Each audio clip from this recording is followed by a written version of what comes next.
Hello community, welcome to a new story titled, I found out my wife cheated on me with my neighbor for 4 to 5 years. I feel lost. Well, let's get started, and don't forget to stay tuned for new stories and updates. 4 days ago, 31-year-old me discovered that my 29-year-old wife has been cheating on me with the neighbor across the street. When it all came out, I found it's been going on for 4 to 5 years. She's out of the house and we are filing uncontested because we don't want things to be nasty and affect our son more than it has to. He's with me STH night so he can go to the same school. She will pick him up Friday after school and have him for the weekend. Things are civil. We talked last night outside for 2 hours. We hugged for another 30 minutes. She begged to come back, but infidelity is a deal breaker for me. I grew up in a household that my mother cheated on my father 3 times, that was known of. I cannot accept it in my own relationship. I told her from the start it would always be a deal breaker. Together 11 years, married almost 6, and the infidelity between 4 to 5 years. I'm trying to figure out my day-to-day life now. Son, I removed all her things are removed from the household. I've changed all my passwords, bank logins, card numbers. I've cleaned the whole house. I've watched all my shows, and now I'm just endlessly scrolling social media. Edit in a day or 2 I will post the full story and link it. Also, our son is 8. Because he is an identical of me and my dad at that age, there is no thoughts of if he isn't mine. I would say the 4 or 5 years is the biggest problem. The amount of lies and continuous betrayal there was, it would be almost impossible to trust her again. Someone who loves you, really loves you, would not betray you in this way and for this long. Here's something you haven't addressed. How old is your son? If he is 4 or 5 years old, you should consider DNA testing. For your marriage, attorney, limit contact to what you need to co-parent your son and counseling to help heal. As for her healing, well, she is the one who broke up the marriage. Also, if the adopted parent is married or in a relationship, let your spouse know, the other spouse should know. Go to a lawyer as soon as possible, you need to protect yourself. Once she realizes you are not going to reconcile with her, she may get nasty. Keep what evidence you have and get more evidence if you can. Good luck, stay safe and strong. Mine spent over 3 years cheating on me with a masseuse/easy woman that he fell in love with and paid tens of thousands of dollars for. He would go get a massage after his amateur sporting event and then come home and eat the food I cooked for him while he was off having sex with his love. The level of deception is incomprehensible to me. I'm so sorry, man, but pick up the body. Being civil is one thing, embracing your betrayer who destroyed your life and shattered your trust is something you should never do again. Don't be vindictive or mean, but stop indulging her. After my wife's infidelity, I know I will eventually leave. I don't know when I will have the strength to leave. Almost a year since D-Day, and it has been objectively great. My wife has done everything I've asked of her and has been a model wife. We're communicating well, sex life is better than ever, and there's nothing indicating she's not 100% committed towards staying loyal. We're both in therapy and have holistically become better people, individually and as partners. All to say that I know in my heart that I can't continue this farce. There has not been a single night where I didn't wake up to at least one bad dream, and there hasn't been a day where I haven't been plagued with intrusive thoughts. I fight through the doubt, the fear, the demons, and the anger every day for myself and my family, but it's endless. My subconscious mind resets itself every day and I wake up starting the fight anew. Sure, it's getting easier as the dreams aren't as bad, the thoughts don't linger as long, and the tears don't come as easily, but I'm exhausted. The hysterical bonding phase has run its course and the resentment is seeping in. I'm constantly drifting off into some daydream where I'm single and exploring a new city alone with an exciting new woman in my life showering me with affection and attention without having had betrayed me. I long for a relationship built on mutual respect and love, not circumstance and logic. There has to be someone out there that can love me for being me and who would die rather than betray me, who can communicate her desires and fight alongside me, not against me because she's insecure or immature. Someone who's intelligent enough to figure out solutions but brave enough to not need all the answers. A kind soul who wants peace but with a fiery heart who'll defend it. I love my wife and I truly enjoy the life we currently have. I wish I could swipe my memory of her affair, and I wish I could spend my life with her, raising our children, growing old in laughter and happiness as we look back to all the beauty we shared in creating over the decades.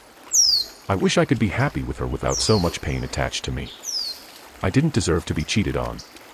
I didn't deserve to be betrayed and disrespected as if I meant nothing, as if I wasn't strong enough to help her through her fears, or as if I wasn't man enough for her. I can't though. There is no future where we stay together and I respect myself. where I can hold my head high without doubt or fear sucking me down into despair. I'll never know the totality of her actions. If this truly was the first time or if the actions she described occurred as told. The triggers will lessen and new memories will overlap the bad ones, but the body will remember and her actions will corrupt my dreams for as long as she lays next to me. No matter how many nights I fall asleep in her arms. No matter how many kisses, surprise gifts, or words of endearment, there will be rot that festers.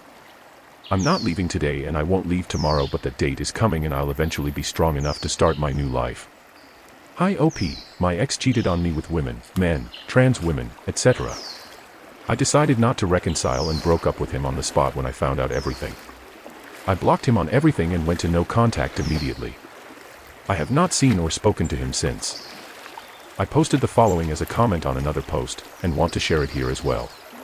I can't speak for anyone but myself, but reconciliation was never even an option I considered, not for a second. Here's why. 1. I have no desire or interest in being my partner's mother, controlling or investigative. I knew that in order to stay, I would have to change my entire approach to our relationship. I am not and never was responsible for a grown man's decisions. He is an adult, and we are supposed to be equal partners. Staying would require me to invest my emotional and psychological energy in trying to predict my partner's actions. My partner whom I no longer trust, my partner whose mind I cannot read.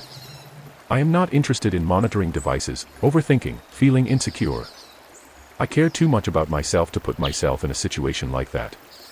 I want a loving, trusting, honest, compassionate, kind relationship. Staying would mean I'd have to settle for far less than I'm willing to put up with. 2. I also knew I would hate him and want to punish him and treat him badly, and honestly that's not who I am as a person. I don't want to be in a relationship like that.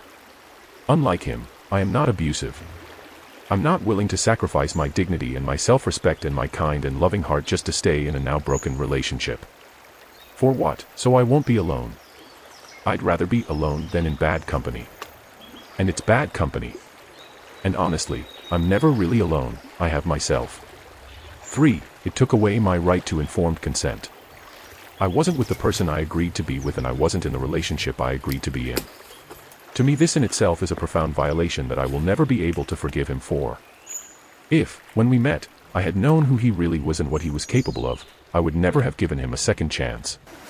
So he lied, manipulated, and pretended to get what he wanted from me. He was in control all the time and I didn't even know it.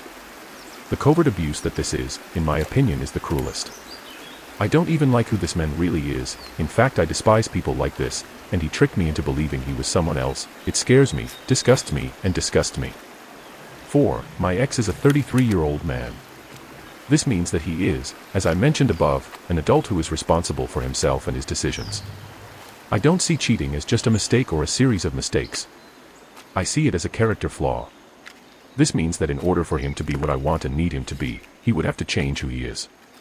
Most people don't change in the first place. And those that do will say firsthand that it took a lot of work. Work that I knew my ex wouldn't be able to do. And even if he was, do you think I'm willing to wait for this man to grow up? Willing to waste more of my time while he works on himself? No.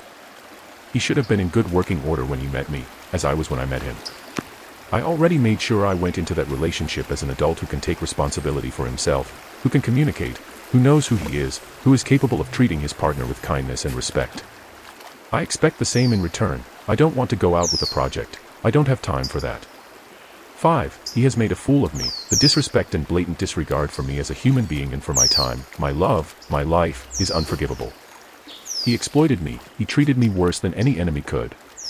He punished me and abused me and took advantage of me and I didn't even know he was doing it.